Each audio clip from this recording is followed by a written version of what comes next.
Hi everyone, it's Jen. Thank you so much for joining me today. Today I have a quick little video. I have a couple of project shares using Dianna Marcum's Recipe Stamp Club stamps. I had skipped over September for my the page in my recipe book because I wanted to get to the gingerbread in October, but I did go back and do the September one, and I think it came out super cute, so I'm looking forward to showing you that. And I also made a tag with the add-on from the October stamp set, so I wanted to show you that as well. So I'll explain what I used. If you have any questions, please leave them down below, and I will link the Recipe Stamp Club in the description box in case you're interested in joining. You sign up on the Adorn It website and you'll automatically get the recipe stamp for each month, and if you want to, you can get the add-on stamps as well as the paper pack.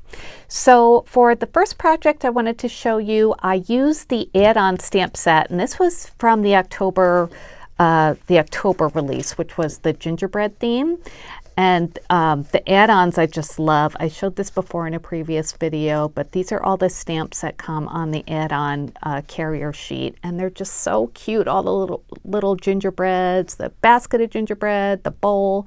I actually used the bowl one in this project. So I made a tag, and I'll show you a couple of the other things I used as well. I paper pieced this stamp, and I used this paper pad. This is a new one by Maha Design. You can find this on franticstamper.com. I used this paper right here that has kind of like a viney print with red berries on it. I love Maha Designs, especially their smaller paper packs, because they're really nice small scale prints. So, you know, if you're doing paper piecing for small objects, these really work well. You know, you get a lot of pattern in a small space. So I did use that, and I used a die set from KSCraft. Where did I put that? Oh, here it is. I have it just in a little pocket. And this is a tag die. I'll link this down below as well. It comes with this like kind of a cutting board looking tag, and it doesn't cut out the inside, but it does leave a stitch line around it, which is really nice. And it also comes with some words and a bow as well. I didn't use those in this project, but it comes with baked, cooked, with love, a stitched heart, and a bow as well. So hopefully it's still available. If so, I will link it down below. But like I said, it's a perfect size for these stamps. So I used that. And I used some twine that I just picked up from Home Goods recently. It came on this big spool. I love it because it's tan and burgundy, which love those colors.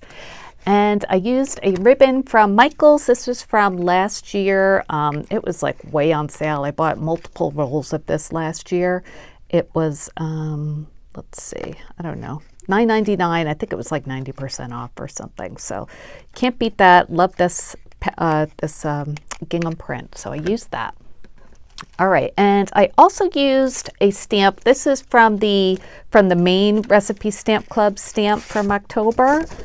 And I showed a project I made with the Grandma's Gingerbread stamp, but I used this one in this project, just the word that says gingerbread. So I'll show you that. All right, so let me show you what I made. I made this cute little tag, I think. So I did paper piece the bowl, like I said before, and the way you do that is you stamp out the image on this paper, and then you just cut around the parts that you don't want to be, you know, the bowl. So you just cut around the gingerbread man, cut the edges, cut around the measuring spoons. And then for the bands of color, I just went over those with alcohol markers. You could kind of see underneath them, you know, see the pattern underneath them, but I was okay with that. I kind of like that look. And then I distressed the edges with Vintage Photo Distress Oxide. The little gingerbread guys, I just paint or colored with alcohol markers. And then for the little heart buttons, I colored those as well, and I used this Dimensional Glaze by Lawn Fawn, just the clear one. I used this a lot. I got this either at scrapbook.com or Cherry on Top, I'm not sure. And I did use that on the edges of the measuring spoons as well. colored that with like a gray color, and yeah, and I inked the edges. I paper pieced this tag as well. I cut it out of this star paper, which I think is from this paper pad. Yeah, that's from this paper pad as well. So I used the die for with that color, and then just on a plain white paper, and then just kind of cut across them and glued it on top. I used Vintage Photo Distress Oxide on this tag as well, or well, on this part as well. And this is the word gingerbread from that main stamp set. And I put this on like a kind of a mustardy yellow paper. And I just kind of cut out my own tag with this, and then I used my tracing wheel to go around the edges to make it look a little bit stitched. I did use that embossing glaze or clear glaze again on the heart above the gingerbread. I tied a bow with this ribbon and then just glued it on top. I didn't tie it around the tag. And then I just used that twine to make a hanger. So that's my little tag. The stamp itself measures, if you're curious how big it is, it's about, well, a little bit over 1.5 inches, maybe 1 3/4, counting those measuring spoons. And then width-wise, the widest part is about 1 5/8. So cute little tag, right? Nice and prim. I was going to color the bowl, you know, not paper piece it, but I thought that paper piece would add a little extra special touch to it. So I'm really glad that I did that. So that's that project. I hope you like it. All right, and the next one is going to be the September page of my recipe book. So where is that stamp? Let me just find that. Oh, it's over here. Okay. I used this stamp, which I did show you in a previous video, in my haul video, but this is the September made stamp of the Recipe Stamp Club, and this is the Christmas Cheer, which is wassail, and it gives a recipe, which is kind of hard to see here, but you'll see it in my project. And then it comes with this separate stamp of a peppermint stick. So I did stamp that out twice and fussy cut it and used it in my project, and I'll show you that. And I did show you how I had colored this one, but I did put it on my page, so I'll show you that. And then I wanted to let you know that I did use the papers from the add-on for the September Stamp Club as well, and these are all like Christmassy papers. Again, I showed these in my haul video.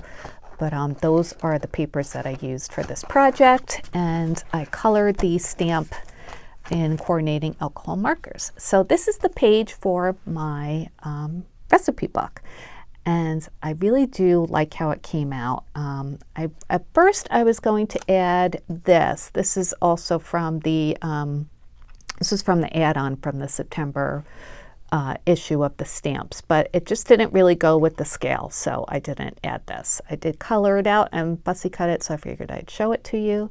So anyway, yeah, my last video for Dianna Marcum stamps, I had shown that I had colored this already, but since then I mounted it on this these layers of the papers from the paper pack, except for the black. The black is from that Hobby Lobby black on black paper pad, and I love using that as frames. It really anchors your project, especially if you have black in it. It just kind of brings it all together. And here's where you can see I stamped out those peppermint sticks and colored them, fussy cut them, and then glued them one underneath and one on top of the mug, just to give it, make it look like it has some dimension. This cookie here I had shown you guys recently. This was from a project share video for DIY Art Bin Store. And then this oval in the background, I don't remember where I got this. It's somewhere from Allie, I think, or could be in Love Art Shop. I didn't write it down in my files, but I thought it looked like a plate, and I wanted to put a plate under the mug and the cookies and the peppermint sticks just to, kind of bring it all together. So I cut that out of some plaid paper. I don't think it's from this paper pack. No, I don't remember. From one of my smaller paper packs. And then these snowflakes in the corners, those are from Scrap Diva Designs from her Christmas Shaker Bits die set. And yeah, I think that's about it. I did use glue and some like sugar looking glitter on the cinnamon sticks and also on the or peppermint sticks too, to make them look sweet and sparkly, of course, at Christmas time. So I made this about 6 by 8, which is what I do for all of my recipe pages. So we're going to go ahead and add that to my book right now. So here's my recipe book. If you've been following me along, you know that, or you recognize this. So we have, this was the first page, which was April. This was May, June, July, August, and I left a spot for September. So this is going to go right in here. It's really coming along here. I'm just having so much fun making these pages, and once it's all done, I'll take care of the facing pages. Okay, so September's in there, and you probably remember October, which is the grandma's gingerbread. So that's it for today. Thank you for joining me. If you have any questions, please let me know. I'd be happy to answer them. I will put some links down below to the Recipe Stamp Club and also to Dianna's a la carte stamps on the Adorn It website, just in case any of these are available there. Sometimes I'll put them there if there are leftovers from fulfilling the subscription orders. All right, everybody, I'll be back soon. Thanks for watching, and talk to you later. Bye.